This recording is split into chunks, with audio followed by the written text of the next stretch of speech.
ভারতের পশ্চিমাঞ্চলীয় মহারাষ্ট্র রাজ্যের শহর পুনেতে ঝর্ণার পানিতে ভেসে গেছেন একই পরিবারের 7 জন। পরিবারের সবাই মিলে একসঙ্গে পিকনিক করতে গিয়েছিল, তবে মুহূর্তের মধ্যে আনন্দে পরিণত হলো বিষাদে।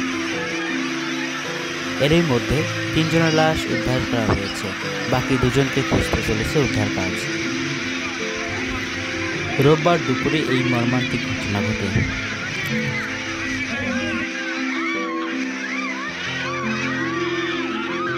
ছুটি কাটাতে পুনের লোনাভালায় এই জলপ্রপাতে যায় 7 সদস্যের ওই পরিবারটি।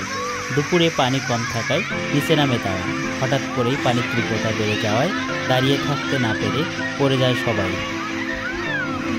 প্রতিবেদনে বলা হয়, কোনো মতে 2 জন কিনারায় পৌঁছাতে পারলেও বাকিরা খবর শোনার পরেই দ্রুত ঘটনাস্থলে পৌঁছান উদ্ধারকারী দলের সদস্যরা। 3 জনের লাশ উদ্ধার করা হয়। এদের মধ্যে একজন 36 বয়সী নারী। পানিতে ভেসে যাওয়ার আগে পরিবারটি একটি পাথরের উপর দাঁড়িয়েছিল, কিন্তু হঠাৎ করে একসঙ্গে তারা নিচে পড়ে যায়। এরপর পানির স্রোত তাদের টেনে নিয়ে যায়।